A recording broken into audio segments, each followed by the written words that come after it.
Hi hello good morning welcome to Sri Vlogs. ఇవాళ recipe gongura chicken. ఈ గోంగూర చికెన్కి ముందుగా అయితే 2 కట్టల గోంగూరను తీసుకొని నీట్గా క్లీన్ చేసి పక్కన పెట్టుకోవాలండి. తర్వాత ఒక ప్యాన్ తీసుకొని దానిలో 1 టేబుల్ స్పూన్ ఆయిల్ హీట్ చేసుకొని ఆయిల్ హీట్ అయిన తర్వాత మనం ముందుగా రెడీ చేసి పెట్టుకున్న ఈ గోంగూరని ఆ ప్యాన్లో వేసుకోవాలండి. వేసుకొని ఆ నూనెలో మనం ఫ్రై చేసుకోవాలి. ఈ గోంగూరలోని వాటర్ అంతా ఎగిరిపోయేంత వరకు మనము ఈ గోంగూరని ఫ్రై చేసుకున్నాము. ఇదైతే లాస్ట్కి మనకి ఒక పేస్ట్ లాగా రెడీ అయ్యింది, గోంగూర పేస్ట్ లాగా రెడీ అవుతుంది అనమాట.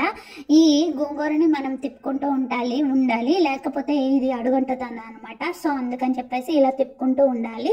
తర్వాత ఇలా పేస్ట్ దానిలోని వాటర్ అంతా ఎగిరిపోయిన తర్వాత మనం అయితే ఈ గోంగూరని తీసి ఈ గోంగూరని ప్లేట్లో తీసుకొని ఒక పక్కన పెట్టుకోవాలి. తర్వాత ప్యాన్లో 3 టేబుల్ స్పూన్ ఆయిల్ హీట్ చేసుకొని ముందుగా కట్ చేసి పెట్టుకున్న ఆనియన్ ఇంకా 3 చిల్లీస్ కట్ చేసుకున్నానండి. వీటిని ఆయిల్లో యాడ్ చేసుకొని ఫ్రై చేసుకోవాలి. ఇవి ఆనియన్స్ బాగా ఫ్రై అయిన తర్వాత 1 టేబుల్ స్పూన్ అల్లం వెల్లుల్లి పేస్ట్ యాడ్ చేసుకొని అల్లం వెల్లుల్లి పేస్ట్ కూడా పచ్చివాసన పోయేంత వరకు మనం ఫ్రై చేసుకోవాలి. తర్వాత నేను ఒక టొమాటోని తీసుకొని దాన్ని సన్నగా పీసెస్గా కట్ చేసుకున్నానండి. ఈ కట్ చేసుకున్న టొమాటోని యాడ్ చేసుకొని 1/2 టేబుల్ స్పూన్ పసుపు ఇంకా 1 టేబుల్ స్పూన్ సాల్ట్ యాడ్ చేసుకొని మిక్స్ చేసుకొని ఉడికించుకోవాలండి. ఈ టమాటో పీసెస్ మెత్తగా ఉడికిన తర్వాత ముందుగా రెడీ చేసి పెట్టుకున్న చికెన్ ఇందులో యాడ్ చేసుకోవాలండి. గోంగూర చికెన్లోకి మనం చిన్న చిన్న పీసెస్గా కట్ చేసుకొని ఈ చికెన్ని అందులో యాడ్ చేసుకోవాలండి.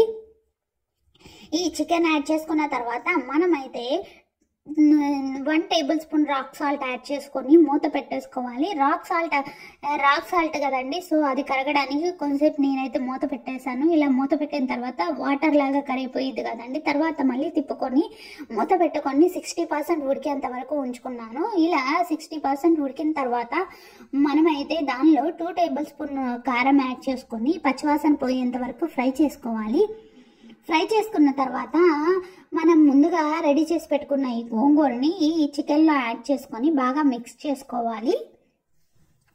మిక్స్ చేసుకొని మనమైతే 1 గ్లాస్ వాటర్ యాడ్ చేసుకోవాలి. ఈ వాటర్ ఎందుకు యాడ్ చేసుకోవాలంటే మనకి గ్రేవీ మొత్తం గోంగూర మొత్తం చికెన్లో కలిసిపోయి మిక్స్ అయ్యి మనకి గ్రేవీ లాగా వస్తుందండి. సో అందుకని చెప్పేసి 1 గ్లాస్ వాటర్ని యాడ్ చేసుకోవాలి. యాడ్ చేసుకొని ఇంకా లాస్ట్లో మనం స్టవ్ ఆఫ్ చేసే ముందు కొద్దిగా కొత్తిమీర కట్ చేసుకొని వేసుకోవాలి. ఇంతే, గోంగూర చికెన్ రెడీ. నా వీడియో కనుక నచ్చితే please like the video and subscribe my channel. Thank you.